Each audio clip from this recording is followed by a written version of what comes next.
Hello, everyone, and welcome to this week's episode of the Human Behavior Podcast. This week, we are jumping into the world of everyday lie detection, where even seasoned professionals grapple with biases and contextual cues. Through a blend of anecdotes and psychological insights, we illuminate the complex interplay between deceivers and those in pursuit of honesty. Whether it's in professional settings, personal relationships, or the tension-filled rooms of interrogations, understanding the nuances of human behavior unlocks a new perspective about deception detection. As we discuss the dynamics of interrogation techniques and the elusive nature of honesty, we confront the profound ways human emotions like anxiety and shame can distort the quest for truth.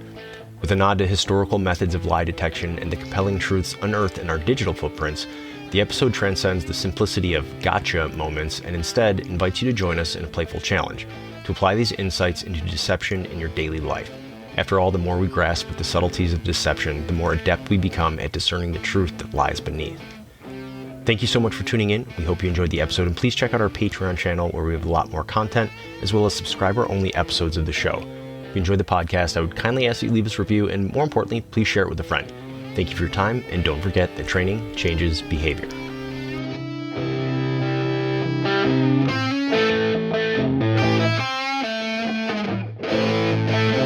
Well, hello everyone, and hello Greg. We'll go ahead and get started today on this episode of the Human Behavior Podcast. Thanks everyone for tuning in. Today's a good one to get into, and we're talking about deception detection, and in a number of different domains, people, machines, studies, all kinds of different stuff. But the reason I want to get into this one we sort of chose is we're going to start doing some recurring kind of themes in the show. Almost like I don't want to call it a Mythbusters, but we'll talk about some of the common myths about, mostly psychology or sociology and just human behavior in general. Right? There's a lot of kind of junk science out there, or something that started great in a lab or in a study and then went off the rails somewhere, and it almost, because it becomes almost like pop psychology, it gets out there and then people think that this is true, or there's so many assumptions that are made. And there's a great, it's like a book, it's a PDF ebook I'll put on Patreon site for all the subscribers. And they go through, and some guys, it came out like probably 10 or 15 years ago, and they said 50 great myths of popular psychology. And they chunked them really well, and they went down 1 through 50. And there's far more, especially now since 2010. But it was interesting, and I like the way they did it, and they did some great research. It's almost like each one, there's little bullet points. They explain what the myth is. They say, here's what it is. Here's where that kind of came from, or here's the studies that actually disprove that. Or they sometimes say like, well, this is unknown, or we can't quite make the conclusion that this sort of myth does. Yeah. And I guess I would use the term myth sort of generally. I wouldn't, in this is just, and we've had these discussions before about something that happens in the lab or on a college campus or in a study does not directly translate all the time to the real world or what that means. Now, it may be interesting or novel or unique, or there's some sort of maybe correlation between something that needs more study. But so it's, and the reason why I'm kind of prefacing it this way, Greg, it's not always the researchers or the people doing the work that screw this up. They're the ones that are like, hey, I found all this really cool stuff. Yep. And then it kind of gets kicked out into the public, and people take it and completely misrepresent it. They use it for things that it doesn't apply to. People write an article saying, wow, look at this new thing. And so it's not necessarily like the researcher wasn't intending for that to happen. They just found something unique. And what they do is they publish their studies, right, and go, hey, this is what I found. And then typically people do well, okay, cool, like more research is needed. But sometimes, man, that gets a hold out in the, I would say, general public kind of thing, and it just goes. It spreads like wildfire. So that was the big one with detecting deception, and specifically because, one, there's a lot of shows out there about interviews and like homicide stuff, and we'll get into that. And there's different interview techniques, and there's a lot of assumptions made with those that people don't realize how they work or why they work sometimes, and also why they go wrong sometimes. But I would say, just in general, detecting deception is very difficult. Even just deception. Like, I like that better than saying, a lie detector, because a lie kind of sort of, it has some sort of intent behind it or meaning, whereas deception, like, okay, like maybe I think you're deceiving me, Greg, but I don't know why. Maybe it's not because like, yes, you killed that guy. It's because you're some other reason. You know what I mean? It's you're embarrassed. You don't want to talk to me about that subject. So that's why I use deception. But there's people that think that they're good at it. They're not. There's machines that think they're good at it. I don't think they detect deception. They detect something else that we'll get into it. But that's sort of a quick intro of some of the stuff we're going to go over today. And we'll bring up some of the famous ones. Your buddy Ekman from the show Lie to Me. Well, I mean, it wasn't from that show, but they kind of based a lot of it on him, who, again, it's a great example. If anyone's familiar with Ekman, we'll have this stuff on the Patreon site. But he had some great research. And then his studies that he came up with and his hypothesis was wrong because you can't replicate it, and people still use it, even though 10 years ago some like graduate student at MIT like basically poked holes in everything that he did, saying you can't replicate these studies. So it's just it's an example for those who've heard of it. But I'm going to throw to you, Greg, about kind of deception detection in general, to get started before maybe we get to the whole polygraph thing. Yeah, and holy crap. When you start off with an intro like that, there's so much wonderful information. I wrote 1, 2, 3, 4. I wrote at least 15 things down here because Max was up early. Yeah, so I was exactly. Moving around well, Brian and I are today. So. Brian and I are not only both on cocaine all the time, but we get up very early, hit the gym, and then by the time we get to the recording, Brian's like, "What are we going to talk about today?" So. I'd be terrified to see you on cocaine. Just oh my absolutely God. terrified. Can you imagine that? You don't need uppers. That's true. You're not a guy that needs uppers. That's true. So no, and welcome everybody. But this is so good, and I wrote this down, and I think you should listen to it. And I mean that our listeners and our viewers, mistakes of fact with intent are called lies. Don't ever forget that. Right. So that key is where we start with deception detection.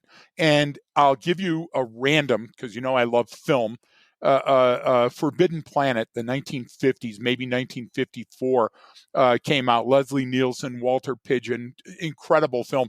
Robbie the Robot, And what happened right after that film came out, and it was a high budget, not a B or a C film, with really great action and animation and everything. What happened after that film came out, Brian, is the number of UFO sightings increased exponentially. It went from virtually nothing to everything. People started describing them as a saucer, and indeed, flying saucer is what was depicted in the film, right? So the power of suggestion is huge, and it's even huger, bigger, larger scientifically when it's a new word, by the way, when we're vulnerable. So what happens is that we believe stuff to be true that's street lore, that is look, I'll tell everybody, do this. Think back to when you first learned about sex and who you heard that information from. And all of the lies and the from the stork to hide your kids, folks, to where the baby's coming out of, and how long the gestation period is and stuff.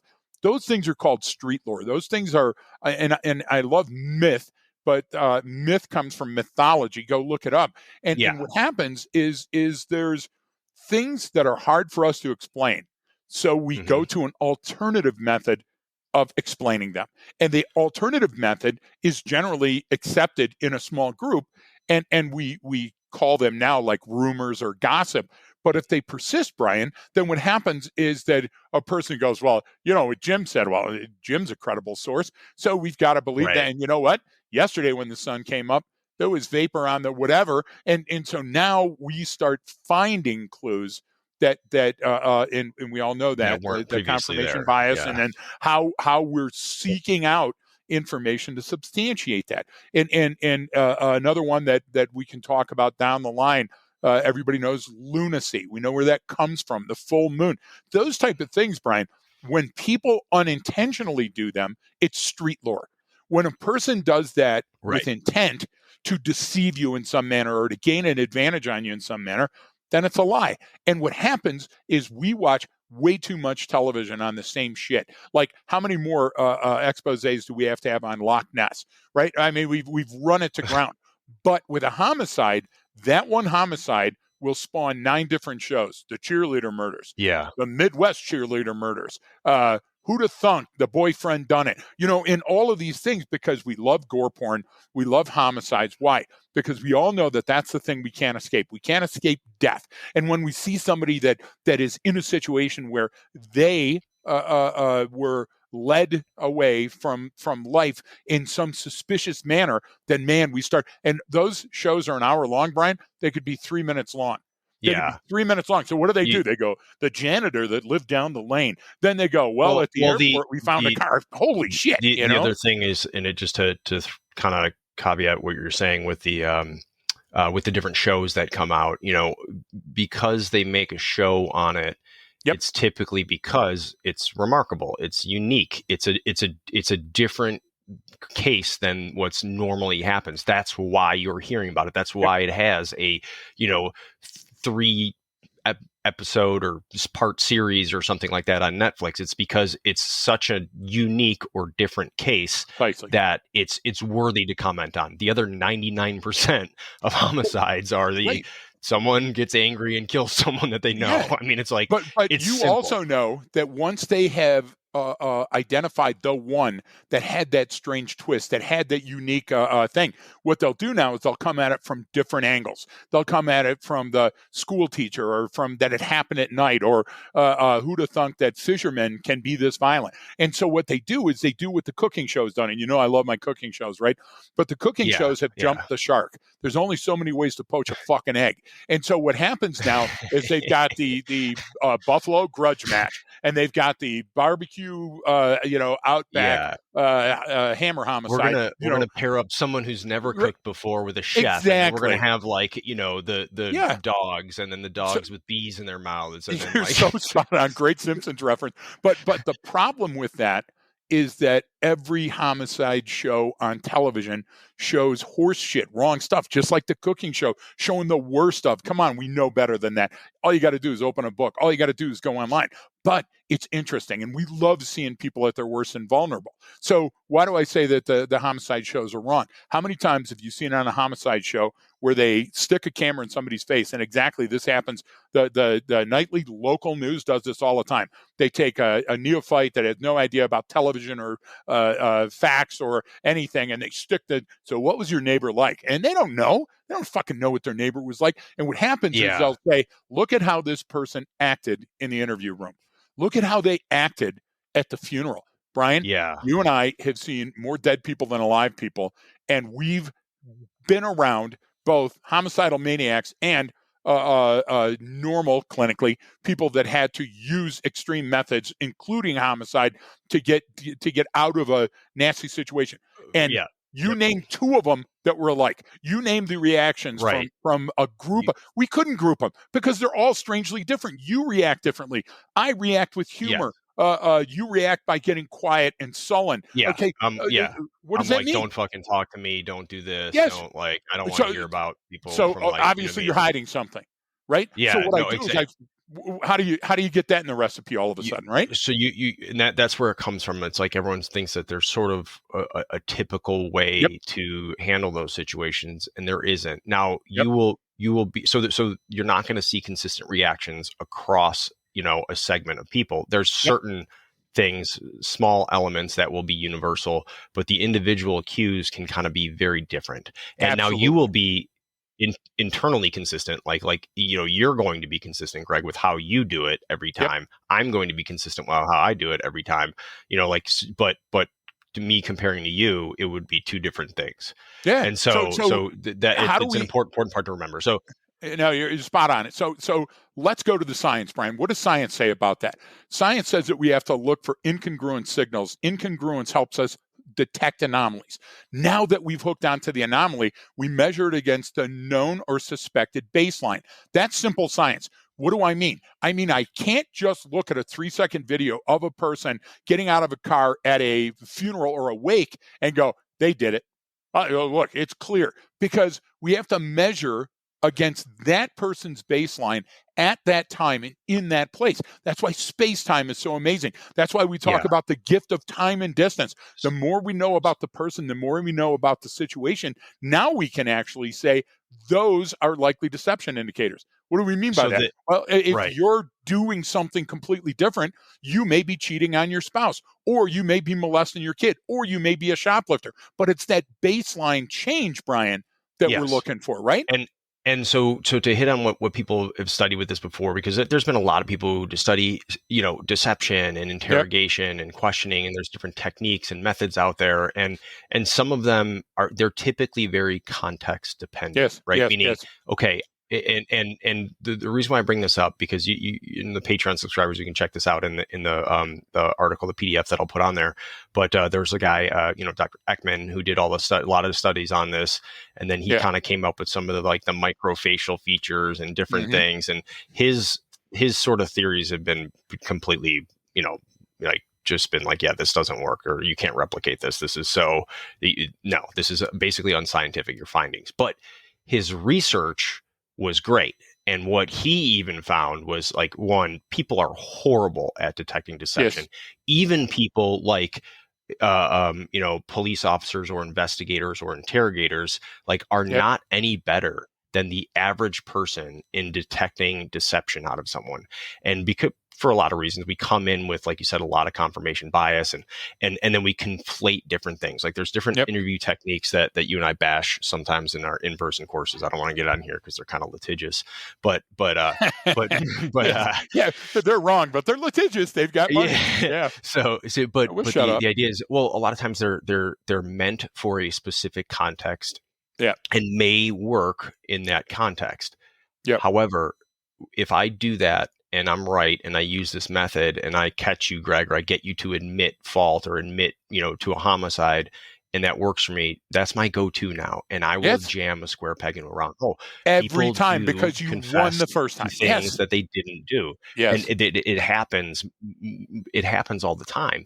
And so that's the big thing, that humans are not great at it, because Yep. like, you don't know where that's coming from. You don't know what this person's doing. And I had a random encounter. I just thought of this actually when we were, I was driving somewhere, but I was, like, in a rush, and I had to stop, get gas, want to grab something to drink. And then, like, I was kind of in a sort of a sketchy area, and, like, I kept looking out at my vehicle and looking what's going around. And when I went up to pay at the cash register, the attendee that got working there was like, he was all over me. He was like, Yeah. "Hey man, like, everything good?" Like, "Oh yeah, all right." You seem kind of nervous, or something. Like, he was getting nervous, thinking like I was about, You're going to because it jack them. like, Yep. Yep. well, that, or like I was fleeing something, you know what I'm Right. saying? But I had so much going on in my mind, and I was just trying to get in there real quick. And I was looking out the Yep. window, and there was people coming in. And it was like one of these odd places that I didn't really notice, like, until I got inside, that I was like, "Oh man, that's Yep. probably not the best place to stop." So I was trying to be quick then too. So this guy's like, You're adding up. Boom, boom, boom. so He's seen it before. Come on. because he sits there every day and sees people. Yep. He has such a great baseline for a behavior at a gas station, you know what I mean, in a Yep. convenience store. He sees every different type of character of people. And so he was pinging on me, doing confirmation bias, fundamental attribution error, like, "Hey, did this dude just commit a homicide and he's fleeing the state?" Because it was, like, right near a Spot state on. line too. It's like, it was one of those things where it was just like, but it just reminded me of that. It's a perfect everyday example, Yep. where we get that wrong. I want to resurrect Ekman. Ekman is a great man, a great thinker, and he came up with some wonderful hypotheses. And during hypotheses testing, some of the stuff worked and some of it didn't. And just like a person that unknowingly follows that false clue and creates something from it, and then only to be dashed later on. I mean, that's what history shows about science, right? Hey, Pluto, it's a planet. It's not. Well, with Ekman, the problem is I don't want his record to go downhill for all the good stuff that he did, because a couple of Right. things that he did are completely unfounded. But let's do a limited objective experiment, Brian. And I can't use you because we're talking about relationships, right? And so I would ask everybody in the audience, what is the longest relationship you've been in, whether it's dating or casual or a marriage situation? And did that end with some deception, subterfuge? And if it did, how long did it go before you figured out you were being lied to? So now hold that here, Brian, holding up my left hand. And on the right hand, you've got an hour in the interview room before somebody asks for an attorney to get them to tell you everything about that. Now, listen, interview rooms are great, but you know what they're good for? They're good for tying somebody to a story so we can impeach their testimony later. And that's the greatest way of finding out if your kid's lying or if your spouse is lying, right? So now if we go back and we look at that and go, wait a minute, I was fooled for a good long time. Why? Because everybody lies. Now, everybody lies. They lie about things to save face. They lie about things to get away from things or get away with things. What's the difference between getting away with and away from? I don't want to talk about that right now, Brian. So I go, oh, yeah, it was a great show. I'm lying. It wasn't a great show, and I hated it. But you know what? I want to go to the water cooler and get my bagel and go back to my room, right?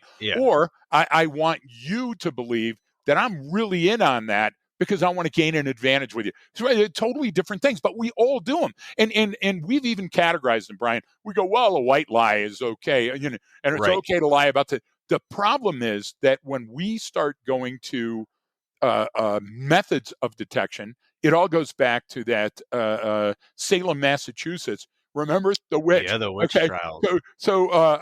Okay, does the witch float? Well, witches are notorious lighter than water, so that one will float, which means she is a witch, so we kill her. Or she's normal and she drowns, and we go, oh, thank God she wasn't a witch, but she's dead. We all come to those same unscientific outcomes, and we rush to those. Why?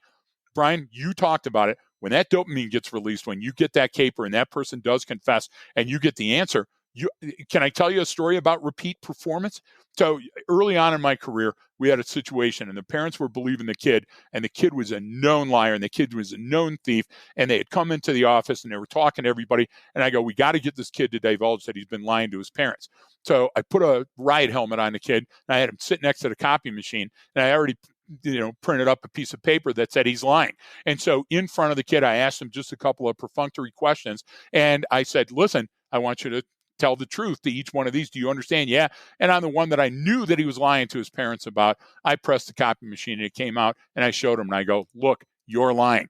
The truth detector, you know what I'm saying, is showing that you're lying. And the kid started sobbing. He looked at his parents and he goes, it was Billy and Jimmy and Tommy were there. And we laughed it off, but it worked. So probably 11 or 12, and I'm not proud of any of this, folks, 12 or 13 years later, maybe 11 or 12, I was in Colorado. We had a situation where the kid was alleging stuff and the parents were believing him, and it wasn't true. There was zero evidence. As a matter of fact, there was a bunch of evidence contrary to that demonstrated that the kid was using deception to get back at this person. And so we were in my office, and I happened to be the interim chief of police at the time. And the way my office was set up is I could type stuff at my computer. Remember the old days with the big monitor and stuff? Yeah. And when I hit play to save room, the printer was out in the lobby, but it would go straight to that printer with a cord that came in.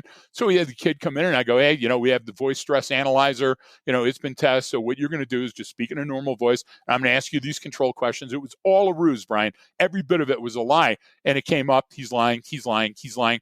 And I showed it to the kid, and the same thing. They turn to the parents and they go, okay, you're right. It wasn't an abduction. They ran away. This is what. Now, listen, I used those extreme methods twice in my career because the first time it worked. And even though it was a joke, it was practical because it was unscientific. We all knew that it was a ruse. And if the kid would fall for that, they would fall for anything. So I have a very low opinion of lie detectors because of that, because it was the inference, Brian. It was the setting. It was all of these other things rather than scientific evidence. But I knew it would work because the person was vulnerable to those suggestions. Yeah, no, and so let's jump into sort of the polygraph, lie detector. But real quick, I'll also have a link up, and there's actually a great book. I know it's more about data science and everything, but it's called Everybody Lies. And great book. There's a guy was found out like one of the best ways to get good truthful information is look at what people search in their Google history and or even Google Trends over time, because that the most honest you're going to be is when you're at home alone on your computer on that Google search bar. But to that end, Brian, polygraph thing is Yeah. remember, to that end, Yeah. Delete. if I die in this chair, delete my browser history, please. Okay. Yeah. Oh, So folks, no one needs I'm to not see that. nice. Um, but the so the polygraph thing is a great one. So that and anytime people have asked me about that Yeah. or my thoughts on it, I just flatly say there's an absolute reason why it is not admissible in court. Right? Right. There's a reason why you can't use that. Now maybe there's other reasons to use it. It's not that Yeah. it's just completely unnecessary or not needed or junk. Like you can use that kind of like you did, but you didn't even have a real one. It was Nope. just It a was all a ruse. lie, But and it worked so flawlessly because of it. It was a parlor trick. You know. so what is that then? What is the Yeah. polygraph and what's the purpose of it and what can, like, you know what I mean? Because I think there's a lot of misconceptions about it too. Yeah, and I want to tell you that there are a couple of states that allow the results of a polygraph test. 5 or 6: Alabama, Okay. California, Florida, but it's in very specific wavelengths, a very laser focused. And for example, the government can also use it in certain ways to determine your security clearance. But Yeah, you folks, need background. Yeah. exactly, go do the research on that to find out. So, for example, I had both Michigan and Colorado as my law enforcement, and then federal time with other agencies. And you know what? We never used it. I have almost 30 years in law enforcement, and never once on any caper that we used ever did we use a polygraph. Now, the 2 times I used it as a ruse, it both worked because of the suggestion. So, a real polygraph machine, lie detector, is the lesser, more often used but less scientific name, let's call it. It provides a continuous visual record of your physiological activity. So whether it's your blood pressure, your respiration, your skin conductance, and all of that is put on a chart. And then guess what happens, Brian? A human trained as an examiner Yeah. determines what that means. So didn't we do that once with bones on a car hood?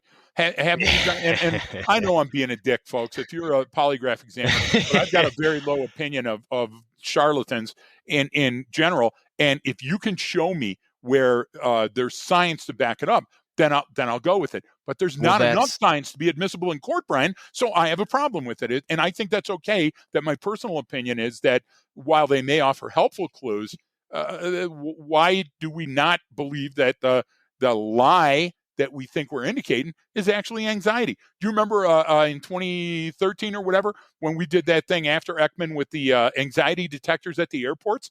Are they still there, Brian? No, they took them out because they were giving yeah. false positives, because people are anxious when they get in line to go through TSA. They're anxious when they go to get on a plane. You see what I mean? I just don't believe it's a scientific Yeah. threshold yet. Well, I've even seen, polygraph examiners get, sort of interviewed and they're, and they even say it. They're like, well, Yep. yeah, it has a lot to do with the examiner and how you do this. When it's like, okay, so it's not the machine is what we're saying. Like even they're saying it's not the machine, it's the person administering the test. It's like, well, And what do then we know when a what's the, human what, it determines anything, well, then, right? yeah, that's what I mean. It's like you can't really, then how scientific is this? And Yep. so, like you said, it's a measurement of different physiological factors. So it can show Yes. physiological arousal, right? Your increase in heart rate and It's an respiration, arousal detector. like skin, like your how much Yep. sweat and stuff like that. There's a bunch of stuff you can do,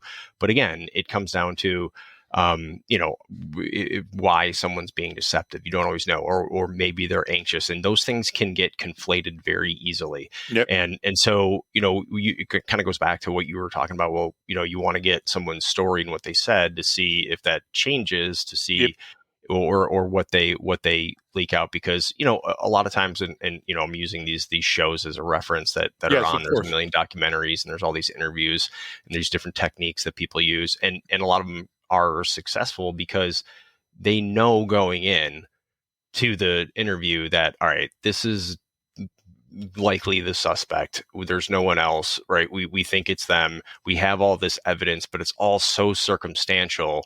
if we can get them to leak out some other piece of information that can tie them to the area, then we'll know. And you'll get all kinds of stuff. It can start with the, no, I didn't know anything about it. It's like, well, then, yeah, no, I heard. Well, yeah, no, I was there, but I didn't go into the convenience store. I was here, Right. and sometimes it's someone lying because they know the person that did it, and they don't want to say anything, but Yep. they also are somehow culpable in some small way, whether they were there or whatever. So they're trying to make sure, like, okay, well, I don't want anything to do with this because I don't want to get in trouble, but I don't also want to rat this person out because then I'm screwed. Yep. So there's all this stuff going on in there, and it's, you can't really effectively measure that on an individual, and then or come up with certain, you can't really extrapolate enough quality information out of there to make a good, like there's deception indicators, right? Yes. But I don't know why you're being deceptive, right? If all of a sudden you have Right. a lack of episodic saliva and your hypothalamus heats up, because there's different reasons why that stuff happens. You have those physiological responses, and it's kind of like one of the best ways I saw it described, which I like, but it's sort of like a fight between your prefrontal cortex and your limbic system. Yeah, of course. Because your prefrontal cortex will lie all day long. That's Yep. some people call it your lying brain, right? But your limbic system, your primitive brain, knows what actually happened. So it's going like, wait, what's going on here? No, we were there. What? Oh shit, are we in a survival situation? I'm going to start kicking out some catecholamines here, a little bit of cortisol, maybe a little bit of epinephrine to kind of help you through, because I don't know what's going on here. This is danger. This is bad. But that same stuff might happen when you're just anxious and you haven't slept for a few days, and something traumatic happened. So you can have all of these different physiological responses for different reasons, which produce a false positive or a false negative, even too. Exactly. I mean, you'll get some. So I just let's go to the law and let's go to science, because you're spot on both. So let's go to the law. Circumstantial evidence has solved more capers than any other form of evidence ever, and it's always leads the jury or the judge to show them the story. Real quick, can you kind of define like circumstantial versus direct evidence? Yeah. So if I don't have an artifact or a piece of evidence that I can hold up and it's demonstrable. So I say, these fingerprints go to that person, this blood goes to that person, and both of them were found inside the body of the, decedent, something that's correct and it's linking and it's science-based, okay? Or and a video, then we have the video of the homicide in progress, and you turn and smile at the camera. Okay, those are so rare, they're like hen's teeth. But circumstantial evidence means that, hey, your cell phone pinged in the area, and we have this ATM camera that shows what appears to be your vehicle going by, and then later at the Walmart, you used your credit card, and then the person was dumped in an area that you used to go hunting or climbing at. Okay, Brian, those things would add up to demonstrate to a reasonable person that this is most likely the person that committed it. And more people are in prison on that. And do we get that wrong? Of course we get that wrong. But it's so rare that we get it wrong that the Innocent Project doesn't have thousands and thousands of capers. You get it? Okay, unless somebody really lied or put their thumb on the scale, it's a rarity. Right now, somebody at home that's a cop or a detective is going, oh, you guys are full of shit because I use the polygraph all the time and I get the best confessions and I use this. Look, the reason you do is because you got a great caper. You got a slam dunk. You got a shoe in. You got one of those capers where the evidence and interviews and everything went well. And that's why you're getting to where you're getting. Because there are things called unsolved, and they're unsolved largely because we miskey pieces of evidence, or the person knows when to invoke the what is that Friday call, the attorney? Yeah. You get what I'm trying to shut the F up Friday, right? Yeah. And why I mean that is, look, I'll give you a deception indicator that I ask everybody to go and try to debunk on your own. Brian, and all the times that I've dealt with human beings in and out of police work in my own life, I know when a person's crying and that it's genuine, and I know when a person can't generate the tears. Now you're saying, yeah, but there's actors that can cry on cue. Yeah, I got it. But again, what is the context and relevance of that crying? But when all of a sudden somebody's going, oh, and Tommy and Billy were there, and they're doing the act in the interview room now, and no tears are coming. Tears are easy. Brian, I cry 4 or 5 times a day now. I'm just a mess, right? And I always get tears every night. Yeah, exactly. And you're a men's pillow. But I get those tears that are just coming down all the time, and they're hot, and my eyes get red and everything else. Watch how many times that you see a person where they're doing the convincing body motion, but you're not getting those reactions. You're getting a red face, of course, and they're pushing as hard as they can, but no tears are coming. Now, if you're a physiologist or if you're a doctor and you go, well, I'll tell you what, when a person has the, so-and-so disease, because there's a disease for everything.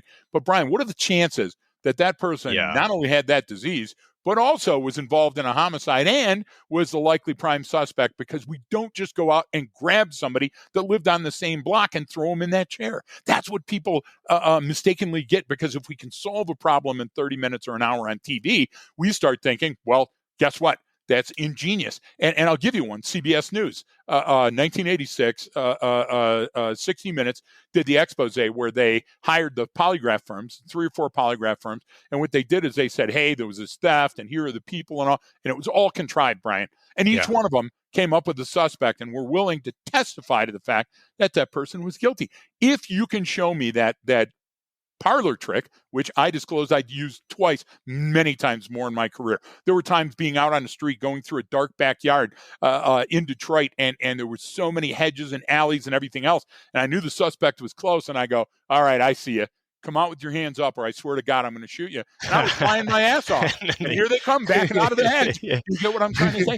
But Brian, that power of suggestion works both ways. That's a knife that cuts both ways. Would you agree that a polygraph examiner that's given the case profile, because they have to be in on nuanced parts of the case that the news doesn't know, nobody else knows, only the suspect would know, could that change how you ask or how you feel about the person? And could that be conveyed to the person, changing the results? So look, the beautiful way of conducting surveillance on a human is the fly in the wall, because you never notice the fly on the wall. Okay. And you don't impact everything that's going on, even though, you do physically impact in some manner. Right. But the idea is it's much less than sitting somebody down and going knee to knee with them and go, where were you on the night of the 23rd? That's a completely different environment. And Brian, if you lie, you gave the convenience store example. Folks, you don't understand that Brian spends a lot of time at convenience stores and McDonald's because he gets a free Wi-Fi. That's how the show is being funded right now. But the idea is, Brian, what if I'm anxious because you're going to find out that I told you that I'm a fatty, okay, and I like hiding snacks all around the house. So I eat well. Shelly monitors everything I do. I work my ass off. I've lost a ton of weight. I feel great. But I'll tell you what, I've got a couple of hidey holes in a place for shit that I like. So I like those nutty bars. I go crazy for a nutty bar with coffee, but I got to hide them. Why? Because I'm letting Shelly down, and that bothers the shit out of me. So if you talked about where I bought those nutty bars and that just happened to be on the same street as the homicide, I'm going to lie my ass off about that. And you know what it's going to do? It's going to demonstrate anxiety. So your brain doesn't understand how to regulate way too much anxiety and way too less. So it'll come across as what? Deception. But you can't tell the deception is because you flogged everybody to death with a 5-pound sledge. You know what I'm saying? Or if you're just keeping the fact that, hey, I've been cheating on my wife and I don't want her to find out that the reason I didn't come home that night is because I was cheating, right? I mean, that willful misrepresentation of the truth, that's going to come out somewhere, Brian. It has to.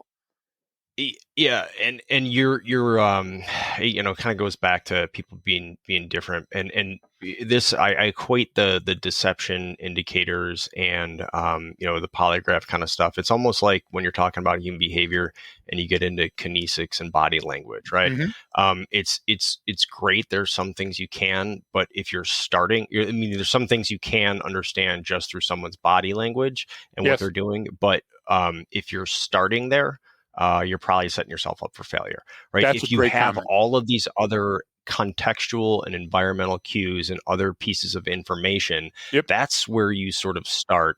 And then those might be the icing on the cake or the sprinkles on top of the cupcake to go, okay, I'm fairly confident now. This is the last 10% I needed.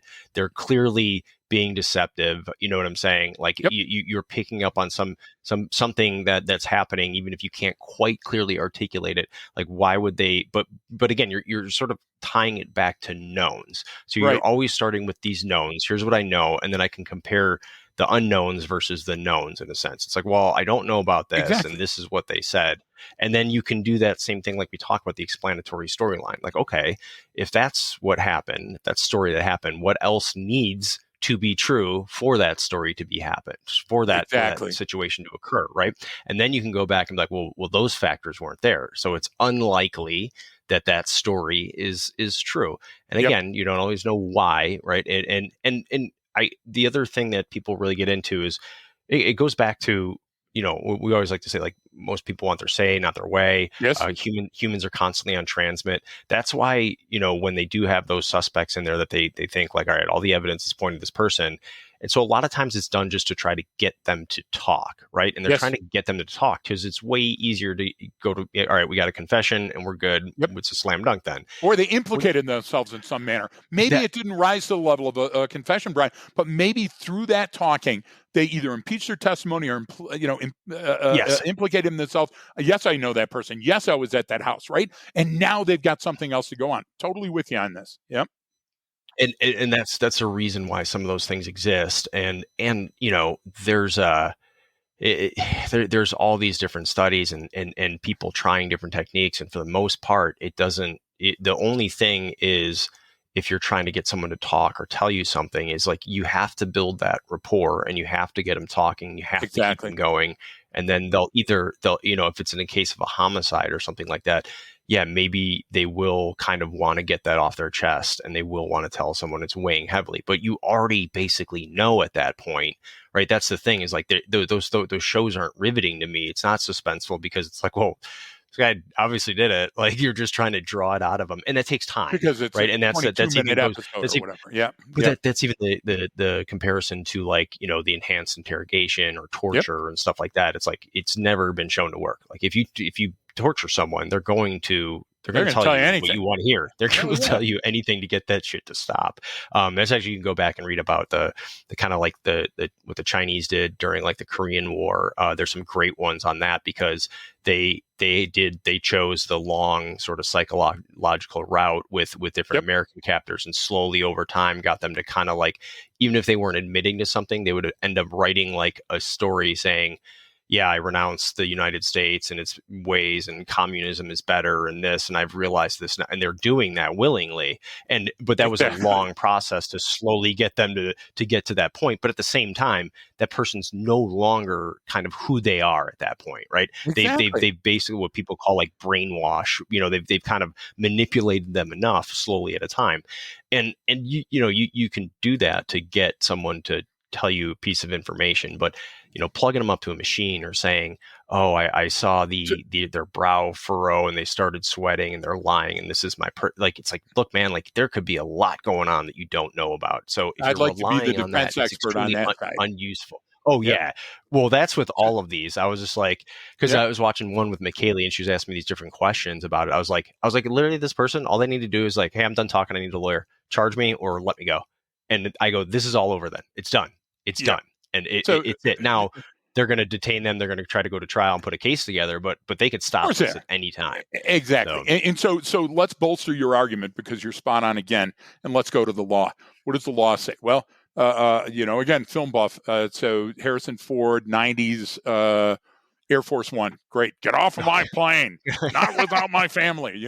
That's my Harrison Ford, by the way. And it doesn't sound like Gilbert Gottfried for a change. But during that film, he stays, rather than taking the escape pod as the president, on the plane that's been hijacked by terrorists. And then what do we have? We have Article 25 of the Constitution that says, listen, in that extreme environment, the president no longer is making good decisions, so he's no longer the president. So if we've got that written into the Constitution to make sure that he's not making shitty decisions because he wants to save his daughter, okay? And what's a deathbed confession? Deathbed confession is a legal opinion that says, listen, this person knows they're going to die and they're going to confess about it, so we're going to admit that in court. As a matter of fact, it would be hearsay evidence, but it rises to another standard. So if that person, and I want to get something off my chest. Yeah, I'm sitting there with blood. I just killed my old lady. I lit the house on fire. I did all these other things. I'm going to tell you anything to get out of that room, because it may be the last time that I see freedom. And I'm not going to go, yeah, you know what? You got me. I'm not. I'd love people to write in about those stories. I bet we get 4 out of the 100,000 that they've done, right? And so how can we use it, Brian? I say go to the science. The data shows that Americans largely believe that polygraphs are accurate. So here we're talking about street lore again. And Brian, when you send out the paperwork in there's a study that showed that 70% of Americans that were polled said, yeah, it's a reliable, useful technique for detecting lies. So use that against the person and get a registered, certified polygraph examiner to render their opinion. And if the person's lying, go in and tell them, look, you volunteered the polygraph and it shows you're being deceptive. Now let's start a new conversation. Let's you and I sit down. I'll get you a Coke and you tell me what really happened. Brian, that's a great attention getter. That's and it's legal to use. It's deceptive in a manner because you're not scientifically 100%. But if 70% of the population believes it's true, use it. We still have people that watch the video and say, oh, that's a ghost on a broom flying across Mexico. No offense to my Mexican friend, but it's all horseshit. So when you go to a funeral, and sadly you just came back from one, when you go to a funeral, I would suggest, Brian, that everybody that listens to us does the Brian test. Do you hear gossip? Of course you do. Do you hear rumors? Do you hear everybody's third or fourth generation theory on why it happened? Brian, of all the funerals you've been to and all that shit that you've heard, how much of it was true or played out or had a scientific underpinning? Come on, right? It's almost done, but that kind of goes into, our desire sort of as humans to establish causal relationships between things. Like I have to understand why this occurred and what happened. And we know, like I always talk about on here, we don't like uncertainty. Humans are not good with uncertainty. And so we have to sort of say, well, this is, I need a storyline here. I need to know what happened, and which is normal. And then, so we attribute those things to it that have nothing. It's that fundamental attribution error and then confirmation bias. But the idea is, they're looking for some sort of, what caused this to happen. I was like, and a lot of times it's like, look, there's a number of contributing factors that coalesce together at this time and place, which created this outcome. And had one of those not been there, that outcome may have been different, or maybe it was the same, but it may have been different. And so that's enough. If that I look standard at all difference is enough. I mean, if I look at all that stuff as sort of like the relationship between things just versus the story of what happened and the facts and the detailed timeline, it's like, well, how do these all relate to one another? That's when you get into, oh man, it's a little murky, or oh, I can establish the relationship, so now that makes sense. But it's rarely that you're going to get a definitive answer when it comes to something like deception. Now, I always say, kids are always great, to use because they're not as good as adults at lying, right? And so they have, and they'll stick with that lie, Brian. So they'll have a longer timeline. And that's like them, right? It's like the insurgent, because she's stubborn like her mom, and then so I'll get her tripped up on something, and then she'll stick to that and go back to it, and then just freak out, but like, whoa, it's only because, and then just completely flip flop. I was like, all right, so we know that's not what happened. So, but it's obvious because they're not as good at it. They're slow. They can't come up with a quick story right away because they don't. Brian, what do they not have? They don't have the timeline. They don't have the baseline. They don't have the experiential knowledge to go into that. And that's why shitty barracks lawyers and crappy former penitentiary members, when they come out, that's why they talk a lot. Oh yeah, and this and that and the other, because they've got it down, Brian. They know exactly what you need to hear. Yeah, well, I'm not going to tell you this, but if you give me the DA's whatever, I'll disclose who else was there. Brian, they're masters of it. Your kids aren't, though. And it's fun because then you can play with that a little bit, right? Yeah. I was a great barracks lawyer when I was in the Marine Corps, and people would say stuff. I was like, no, that's a violation of US UCMJ article, whatever. And I just make something up. They're like, well, I didn't know that. And I was like, well, it's because it's not real. I just made that up. They're like, oh, you were really convincing on that one. Oh my God, that's horrible. Well, let's do it this way. Let's go back to science for just a minute on your hypothesis that you just threw out. So that driving is a privilege, not a right. And that if you're suspected of a DUI, that you have to submit the roadsides. Now you say, I'm not going to do the roadsides. Okay, that alone can be used against you in court. Now you have the choice between a breathalyzer or a blood test, okay? And in some instances, like an accident, you don't have a choice. I choose. But the idea is that that stuff is all admissible in court, and it's all evidence. It's tangible artifacts that I can show to court. Here's your blood alcohol. When we talk about a lie detector or polygraph, it's voluntary. Well, would you take one? Okay. So the idea just of it being voluntary shows the low standard that the law puts on it. And you're saying, yeah, then why would the states allow it? Certain states allow it in very narrow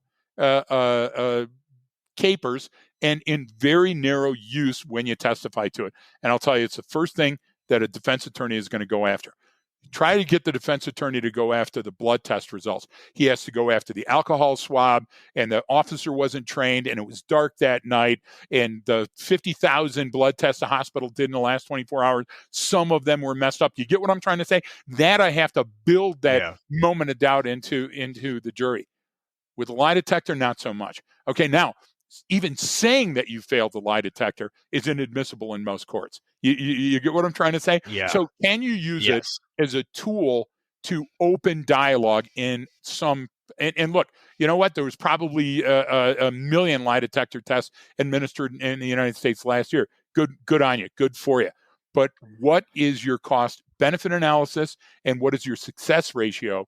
And if it still hasn't been proven scientifically, I think it's misleading. No, I just thought of a good one where you were talking about kind of use cases for it when it was one of my buddies, and it was a background investigation for a government agency, and and same thing. So he gets doing his polygraph, and then quarter of the way through, the polygraph examiner stops. He goes, "Hey, you know what? Let's stop for a second. Let's take a break, and let's go grab some water, maybe a cup of coffee real quick, and sit down and talk." It's like, okay. So he goes to the bathroom, grabs some water. He's like, the guy goes, "Look, man, we're going to start over.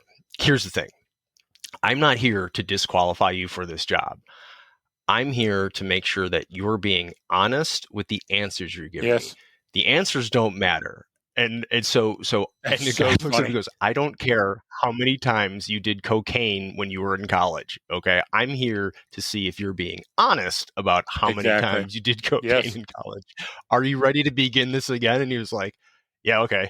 So he started it and passed, and got hired or whatever. But it was just a hilarious story because the guy was like, "Look, man, you're pinging so hot all over the place on this thing." He's like, "It's not what this is about. Like, this is what this is for, And he was like, "All right, got it." And but that's different, obviously, in like a homicide investigation or something. Exactly. But for the background check stuff, you're just trying to. But that's the thing is you answered the questions, and then they're going back to see what your answers are in person to those questions, right? I mean, they already have the baseline you provided. Have you ever done any of these things? What's your history here? Did you live here? What happened here? What was this? And then they put you up to that and ask you those again. They're like, okay, are you matching up, or what's going on here, to see if there's a difference. So it's you're measuring it. You're using it as a measurement tool for a specific purpose. So I just it's a funny story, but it's also it's hilarious.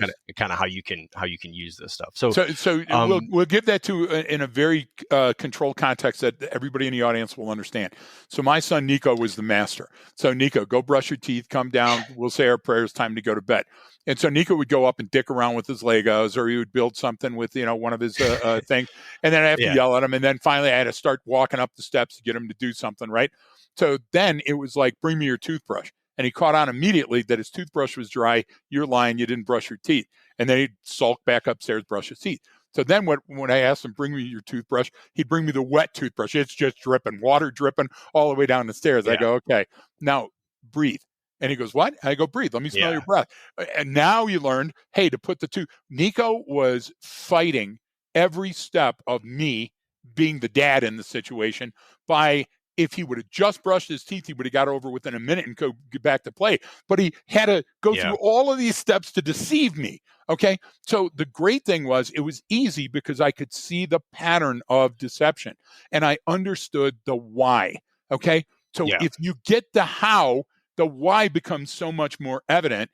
And people there's no investigative agency in the United States that just throws, census is hanging on the wall, and they just throw a dart at the census and go, "It's this guy, Juan Johnson." You know what I'm saying? Yeah. He's the murderer. There's Yeah. got to be evidence that inculpated you in some manner at the beginning. And could this be a way? Yeah.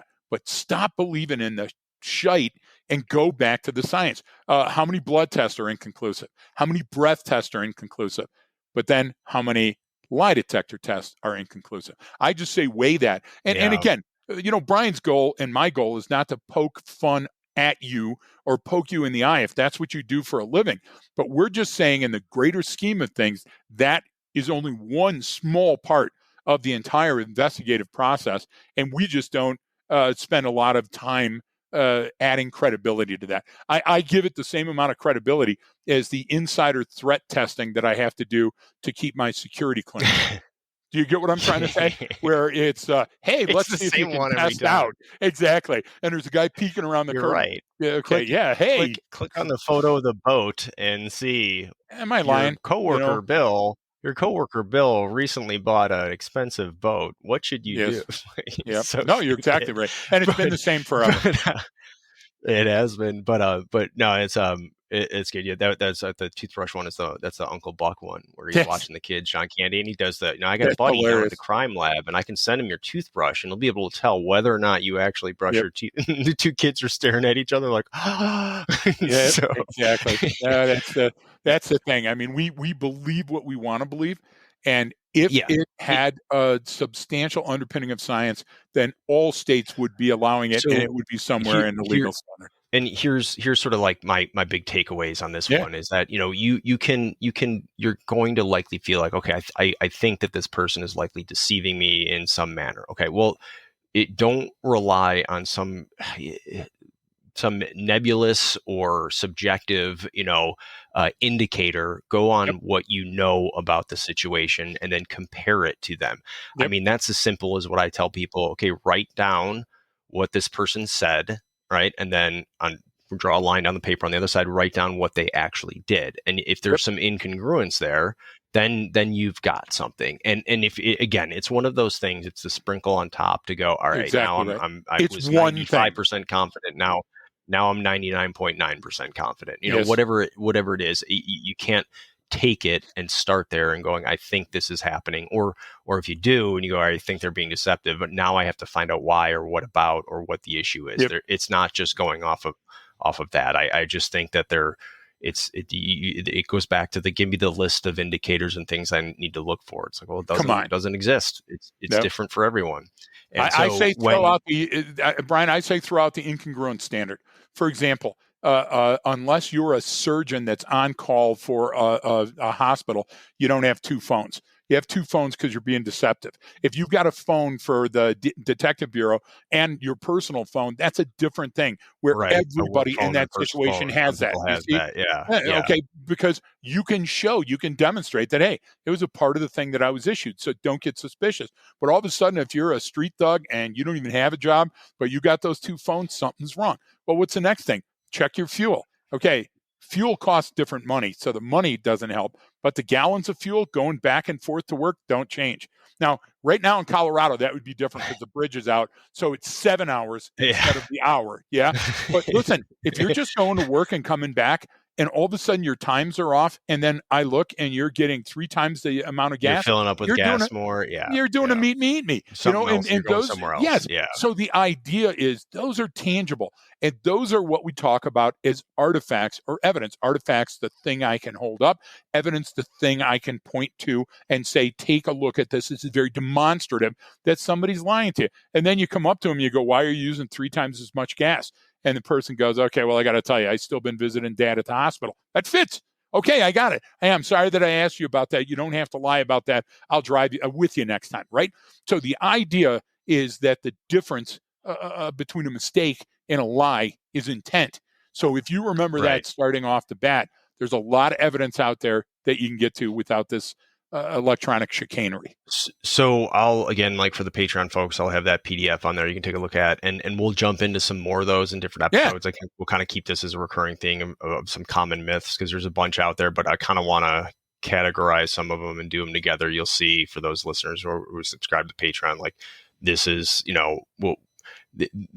look at the science and what really happened. And then what's cool about it is you get to kind of see the quantum leap of logic that Yes. occurs where people from outside that, who don't know that or weren't part of that study or weren't in that field go, oh, I see. Then that must mean this over here. And it's like, and that's where things go off the rails. Yes. That's where it goes completely off the rails. What happens in a lab or in a controlled environment or in a study is not directly, I can't directly conceptualize that in every single encounter that I'm in, Yep. right? It's not necessarily true. It's only within those given parameters or those given factors that were involved with that. So it's just to be careful with any of that stuff. So I think that's a good spot to end on, Greg. I mean, we covered a lot with the different deception. Well, let me just throw a challenge out to the audience. Yeah. In the next 24 hours, I want you to use the Gregism, electronic chicanery. But you have to say it to somebody in the course of your day, and you'll get a smile. You'll get a smile, trust me. On that note, thanks everyone for tuning in, and don't forget that training changes behavior. That's all for today, folks. Thank you so much for tuning in. We do appreciate it. If you'd like more information or deeper dive on anything that we talked about, you can always sign up at our Patreon site or reach out to us at thehumanbehaviorpodcast@gmail.com.